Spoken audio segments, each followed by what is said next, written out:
Glitches, Easter eggs and gaming mysteries. There's a lot of unexplained things that happen in classic video games. Most of you probably heard about the possibility of getting Mew by pushing a truck in the sea in Pokemon Red and Blue, or the fact that there should be a cheat code to get Lara Croft naked in the Tomb Raider series. I remember this one time that my friends were being assholes to me and told me to go and beat Super Mario 64 and get all the 120 stars without dying once. That way I could unlock Luigi for the game. Too bad that they were taking a shit on my trust and even tricked me with pictures like this. Like, how would you expect me not to believe this? Well, apparently it's fake. It's as fake as every girl on the internet. But nonetheless, there are a shit ton of gaming mysteries that were true. And one of these was Stop and Swap.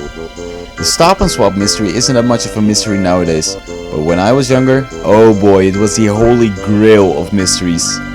After you've beaten Banjo-Kazooie with all 100 Jiggies, you get to see a cutscene where Mambo just flashes these pictures around that contain secrets that you can collect for the new game. Wait, new game? Yeah, Banjo-Kazooie actually announced its own sequel in its own game. I mean, how cool is that? Being able to collect new things in this game, knowing it's not over yet, and then allowing you to bring over these newly found items to a whole different Banjo-Kazooie game. But with the release of Banjo-Tooie, Rare was unleashing a shitstorm the size of 2 continents.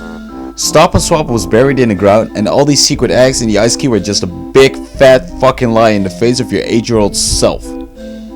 To get to the point though, Stop and Swap used a mechanic called hot swapping, where the memory of the Nintendo was used when a game was pulled out of the console and a new one was put in. The thought of Stop and Swap was to collect these eggs and take the Banjo-Kazooie cartridge out of the console and put Banjo-Tooie inside the console to transfer or activate certain parts of the memory of Banjo-Kazooie and Banjo-Tooie. The problem with this technique was that the N64 had the brain capacity of a goldfish and it took the Nintendo about 1 second to forget everything that it was just reading off the cartridge. With only 1 second to switch cartridges, hot swapping and therefore Stop and Swap was made impossible and the idea was dropped. However, the funny thing is, in Banjo-Tooie you are able to collect 2 Stop and Swap eggs, the ice key, and 1 egg is already present at a Haggis egg shed.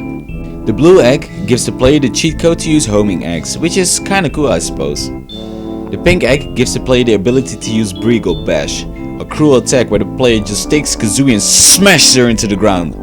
Like what the fuck, I mean Banjo-Kazooie is cruel by having Kazooie poop out like 100 eggs at any given time, but smashing her body into the ground is taking cruelty to a whole new level. Last and kind of least actually, the yellow egg gives you the opportunity to play as Jinjo in multiplayer deathmatch. And unless your opponent is Gruntilda, it's not even worth picking that little shit because he dies instantly with 1 grenade egg. The ice key that you could collect was really cool though, and it gave you the opportunity to grab a Mega Globo, which is somewhat of a gremlin thing, but instead of a body it only has 2 feet. It allows you to turn Kazooie into a dragon, which is really cool, and she can breathe fire now. These were the Stop and Swap secrets that were in Banjo-Tooie, and here's where things got really interesting though. A lot of people thought about what could have happened to the other eggs, and I personally think that the developers hadn't thought of anything to put in these eggs, and therefore they didn't make it into the final game. But the YouTuber Thumbs Up Master, who is known for a lot of his Banjo-Kazooie videos, including Stop and Swap, made a valid point in one of his videos.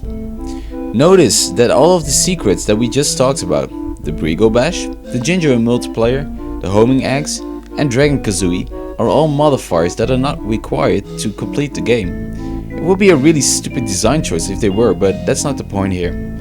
He mentions that there are 6 eggs and at the moment we have 4 modifiers. However, there are 2 more modifiers in the game that never got linked to Stop and Swap at all. These modifiers are extra bubbles from Royston the Goldfish and Devil Bottles.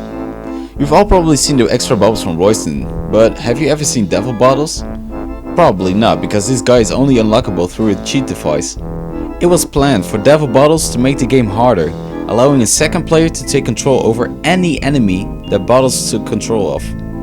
So there you are, just playing the game and suddenly one of your friends just decides to fuck it all up for you. Yeah, that's real friendship right there, getting your ass handed to you by one of your mates. But knowing that there are 6 modifiers and 6 eggs in the game, it might actually connect all these secrets to each other. But wait, aren't we missing something? Yeah, the ice key, what's the purpose of that thing? Well, what if the giant fall didn't contain a Globo but contained all the eggs that you swapped from Banjo-Kazooie into Banjo-Tooie? That would actually make sense because Dragon-Kazooie will be available through an egg, so there's no point of there being a global in the save.